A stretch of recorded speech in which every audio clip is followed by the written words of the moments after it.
그래도 즐거운 교회, 그래도 괜찮은 교회, 그런 교회가 진짜 교회죠. 오늘 누가복음 2장에 대한 말씀을 같이 읽었습니다.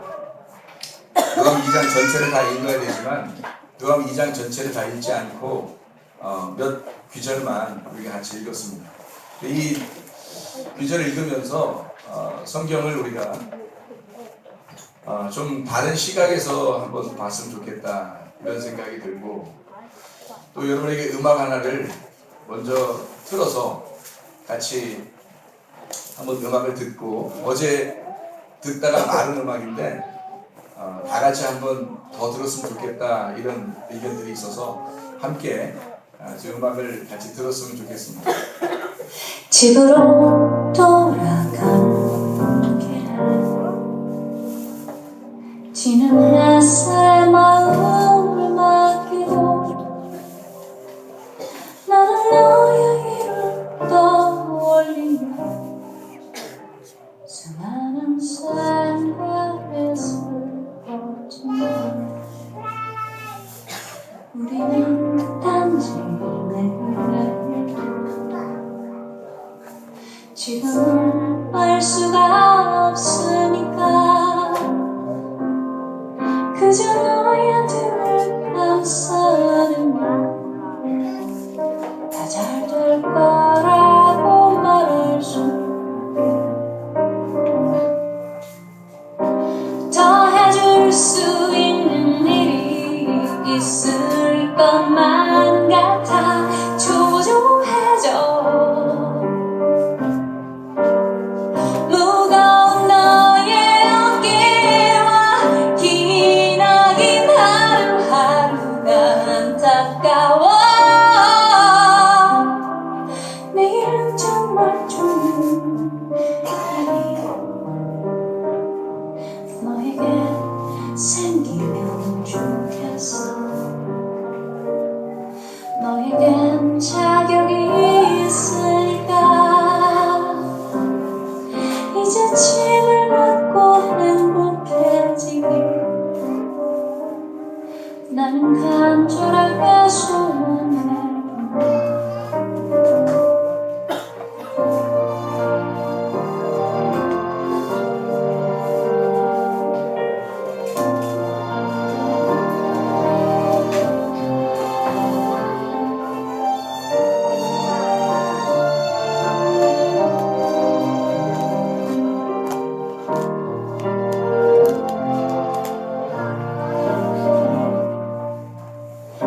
세상은 너와 나에게도 잔인하고 두려운 곳이니까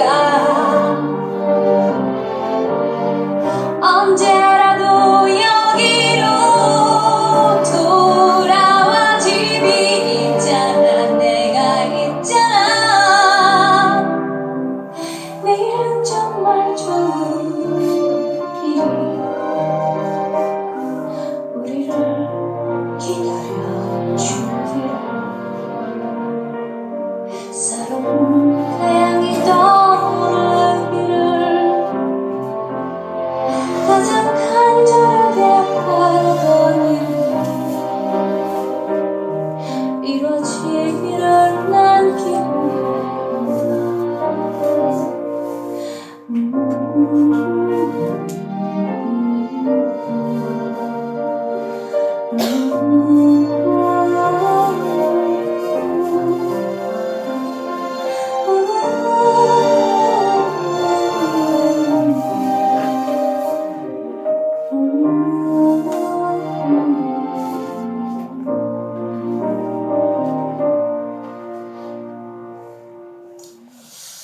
이게 집사람하고 저하고 여러분에게 드리는 선물입니다. 근데 제가 여기 서 있었잖아요. 같이 노래해드리려고. 모두에게 좋은 일이 있길 바라서, 모두에게 내일은 아마 더 좋은 일이 있을 거야. 오늘 누가복음 2장에 우리가 4절 그리고 7절, 8절 그리고 12절을 같이 읽었습니다. 이 말씀을 우리가 읽으면서 같이 말씀을 좀 간단하게 나누기 원하는데, 우리가 좀 성탄에 대해서 오해하는 부분들이 좀 있지 않는가 이런 생각이 들어요. 사람들이 흥청망청합니다. 그 오해한 거죠. 성탄에 대한 의미를 잘 몰라서 그런 거죠. 예수 그리스도가 오셨는데 그 오심에 대한 그 의미를 제대로 몰라서 흥청망청하고 있는 거죠. 근데 그렇다고 해서 그 사람들을 비난할 수 없는 건 그렇게 흥청망청하다가는 예수 만나요. 예수님이 결국 그런 사람들을 만나러 오셨으니까. 그래서 그런 사람들을 만나기 위해서 오신 분이 바로 예수님이에요. 우리 자신들도 그러지 않았습니까? 사실은 성탄절에 흥청망청하던 사람들처럼 우리도 예수라는 의미를 잘 몰랐을 때 그냥 우리 마음대로 그냥 살았지 않은가. 방종하면서 마음대로 살았던 우리들에게 예수 그리스도가 그렇게 오셔서 일부러 화면을 이렇게 틀은 거예요.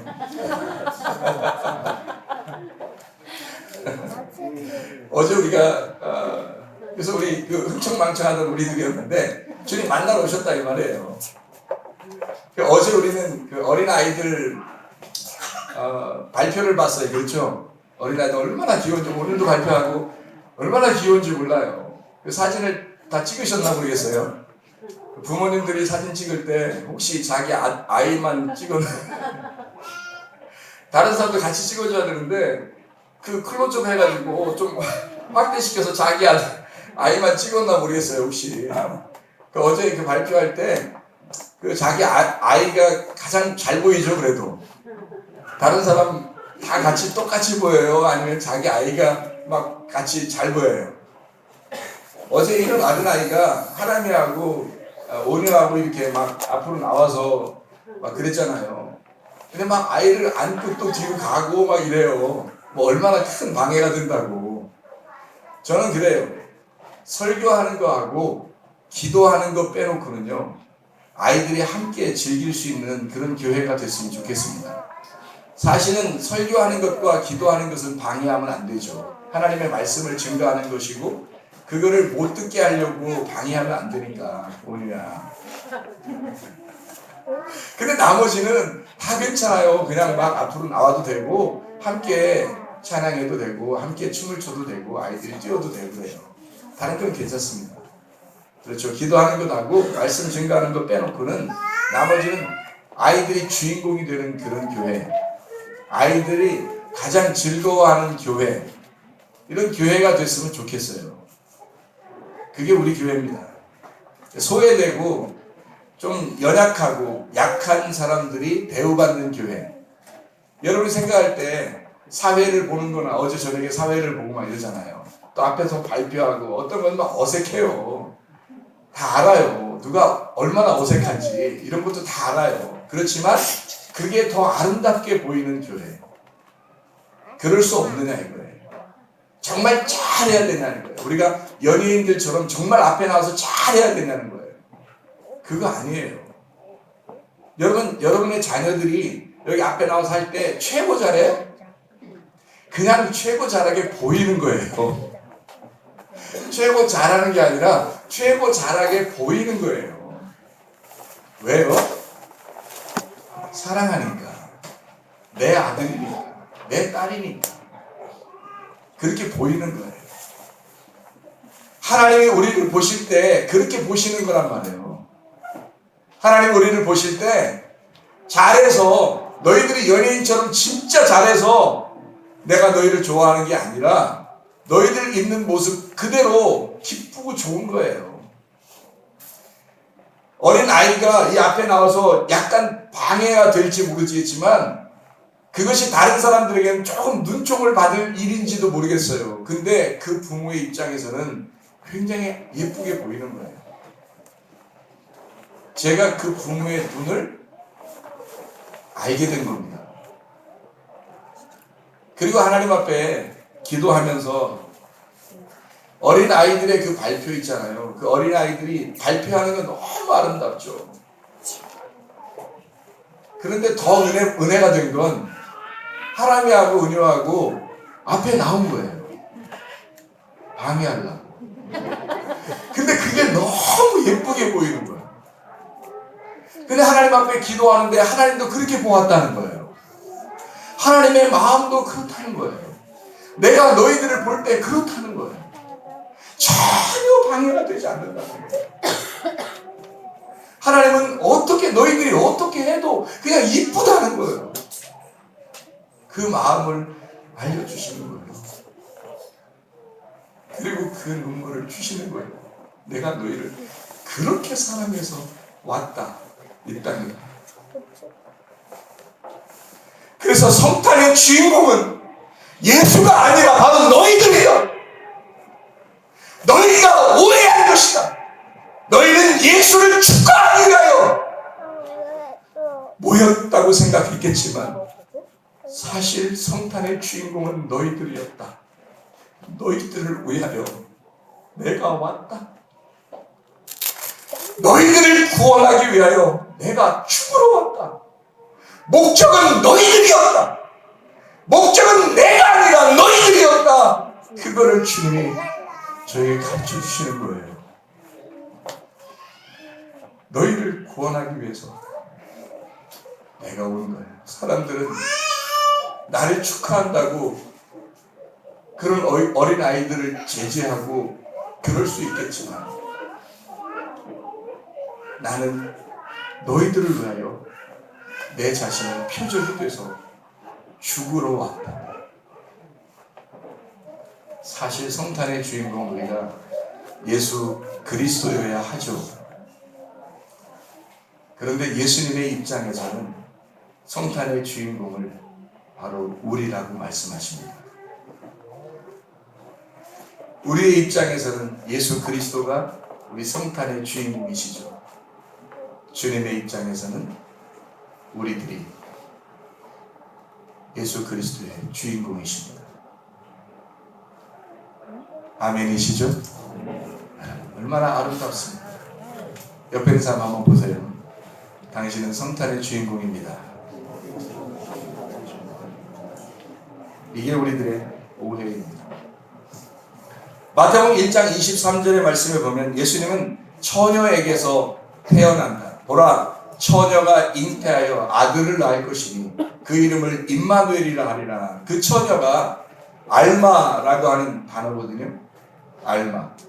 원래 처녀라는 이름은 베툴라라는 단어가 있어요. 근데 알마라는 단어를 일부러 쓴 거예요. 왜 알마에게서 나오냐면 이런 문제가 있어요. 그 당시에 아들을 처녀가 낳았다?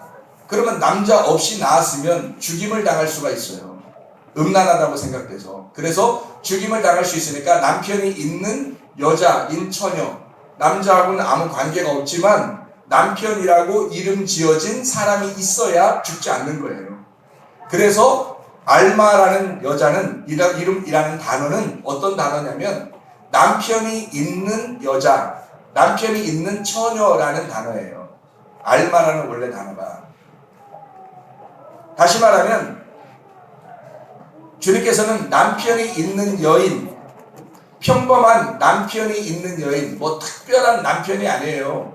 특별한 게 아니라 평범한 남편이 있는 여인에게서 주님은 태어나시기를 원하셨어요.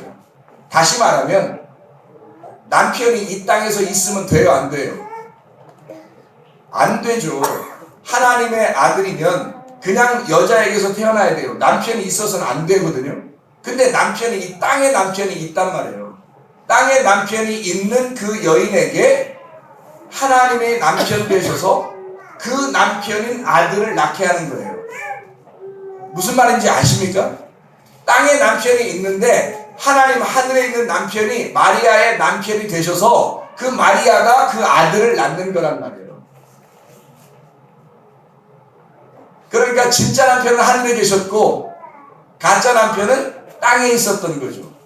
땅에 가짜 남편을 가지고 있는 그 알마라는 처녀에게 예수라는 하나님의 아들이 잉태가 돼서 나오셨다는 얘기입니다. 그 말은 사람들이 두 번째 오해를 한 것입니다. 무슨 말이냐면 동정녀 마리아에게서 태어나시고 라고 해서 사람들은 굉장히 마리아를 신처럼 여기죠. 그런데 사실은 그렇지 않아요. 성경을 우리가 잘 보면 마리아는 전혀 신성한 여인이 아니었습니다.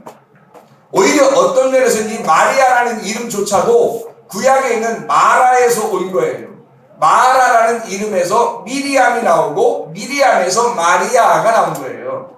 마라라는 것은 여러분 아시죠? 쓰다, 고통이 있다, 형편없는, 나약하고 아주 형편없는 사람이다, 이런 거예요. 그게 마라예요. 그 마라에서 온 마리아, 왜 하필 마리아라는 이름을 가진 여인에게서 태어났을까? 평범하고 우리와 똑같은 사람처럼 살고 있는 남편을 가진 여자가, 그 여자가 하나님의 아들을 잉태하여 태어나게 했다. 이것은 굉장한 거죠.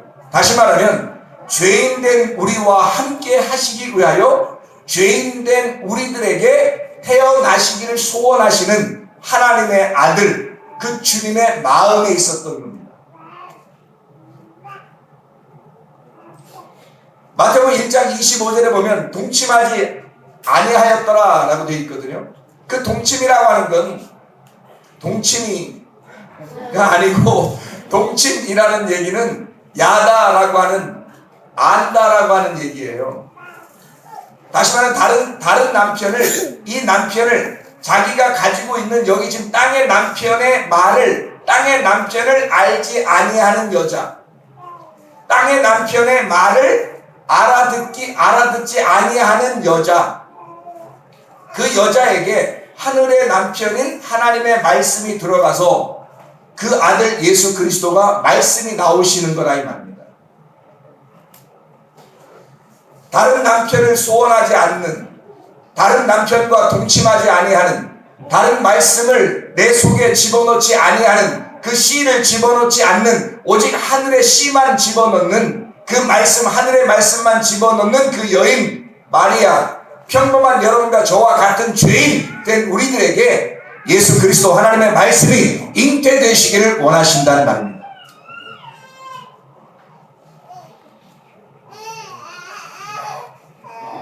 성탄은 예수 그리스도의 죽음을 선포하는 날이에요. 오늘 본문의 말씀 누가복음 2장에 보면 구유에 뉘었다라고 하는 말이 나오거든요. 뉘었다라는 말은 왜 목자들이 와가지고 구유에 누인 아들을 보았을까?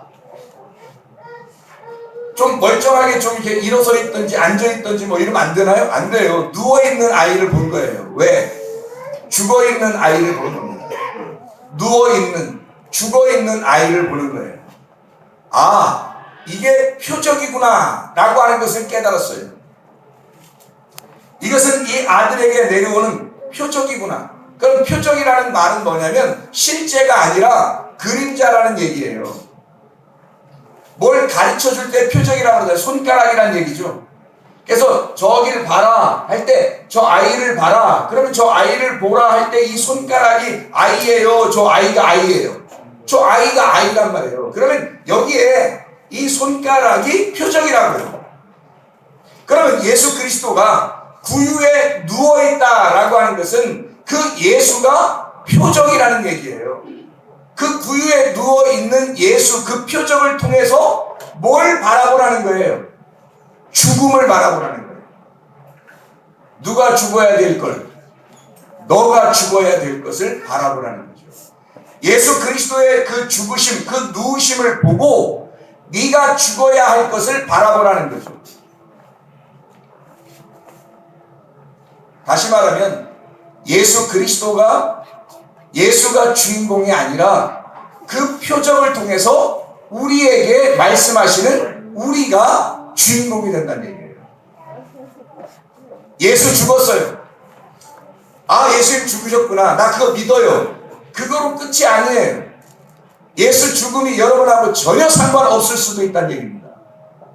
여러분이 죽지 않으면, 여러분의 육체가 할례를 받지 않으면, 여러분의 마음이 찢어지질 않으면, 여러분 마음이 죽질 않으면, 여러분의 육체가 죽질 않으면 여러분과 예수의 탄생은 아무 상관이 없는 거란 말이죠.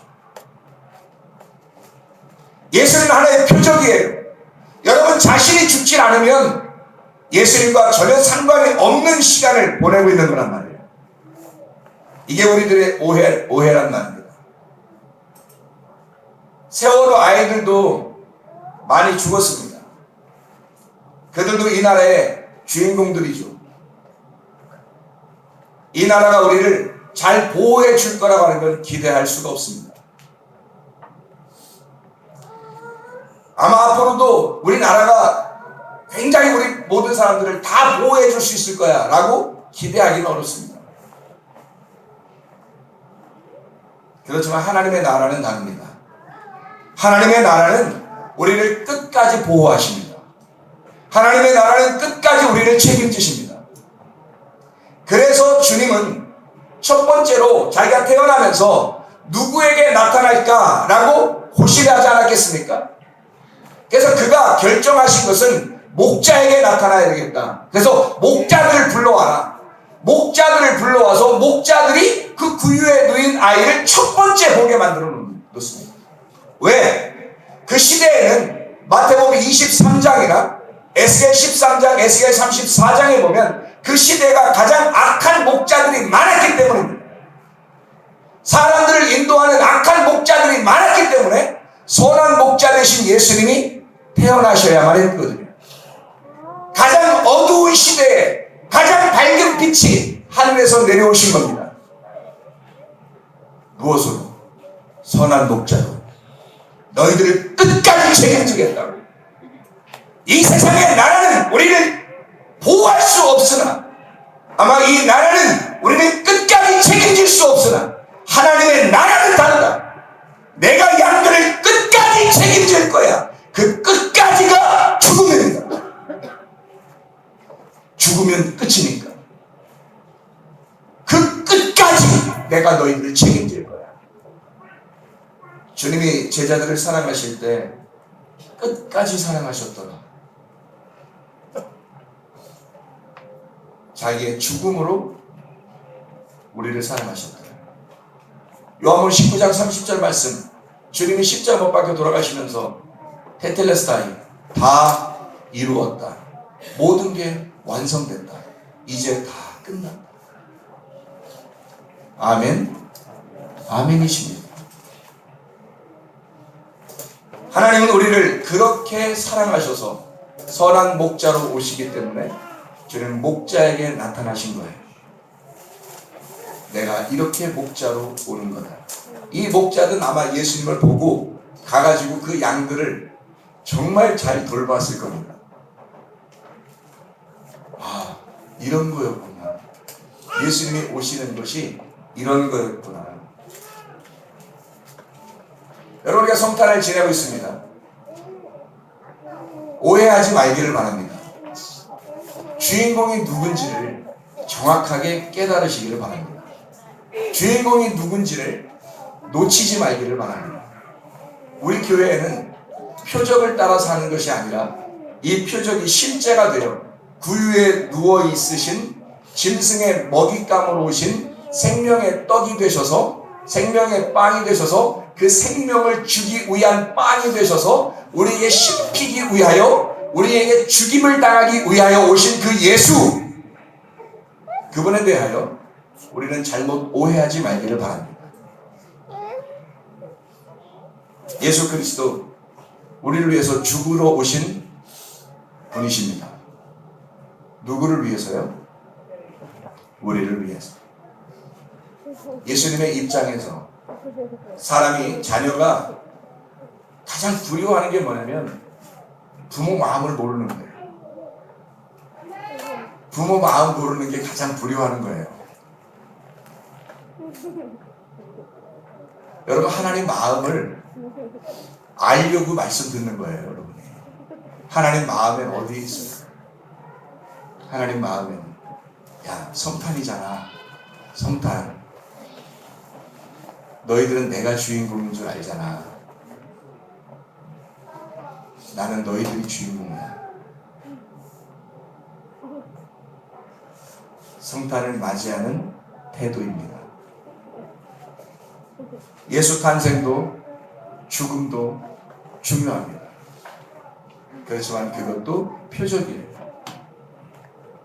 더 중요한 건 내 안에 예수가 탄생되어 있느냐, 더 중요한 건 내 마음 안에 예수가 살고 있느냐, 나의 삶 속에 내가 예수로 삶을 살고 있느냐, 나는 예수를 담아내어 사는 삶이냐? 내 속에는 예수 그리스도가 지금도 살아있느냐? 나는 예수를 살아내고 있는 그릇이냐? 그런 삶을 살고 있는 사람이냐? 이게 더 중요합니다. 주님께서는 실제인 너희가 예수 그리스도 나를 이 표적을 담아 너희가 그 예수를 살아줘야 한다는 것입니다. 그게 성탄의 목적이에요. 성탄의 진정한 의미인 것입니다. 우리 한번 기도하겠습니다. 우리 한 목소리로 기도하죠. 하나님 앞에, 하나님, 내가 진정으로 예수로 살고 있는가? 내가 진짜 예수의 삶을 내가 담아내고 있는가? 나는 내가 주인공으로 알고 살고 있는가? 우리는 예수 그리스도를 찬양하면, 예수를 주인공으로 알아 그분에게 영광을 돌리면 끝인 줄 알았는데 그게 아니라 내 삶을 통하여 예수의 삶이 이어지는 것이었구나. 내 속에 진짜 성탄이 있어야 했던 거구나. 내 속에 예수로 사는 삶이 필요했던 것이었구나. 나를 통하여 다른 모든 사람이 예수를 발견하도록 해야 되는 것이었구나. 내 속에 예수로 사는 주의 백성들 되길 원합니다. 주여, 세 몸으로 한번 두 손 높이 들고 기도하겠습니다. 주여, 주여, 주여. 우리 하나님 아버지, 인도하시고 사랑하심을 감사합니다. 주님만이 영광 받아 주시옵소서. 주님만이 감사를 받아 주시옵소서. 하나님 아버지,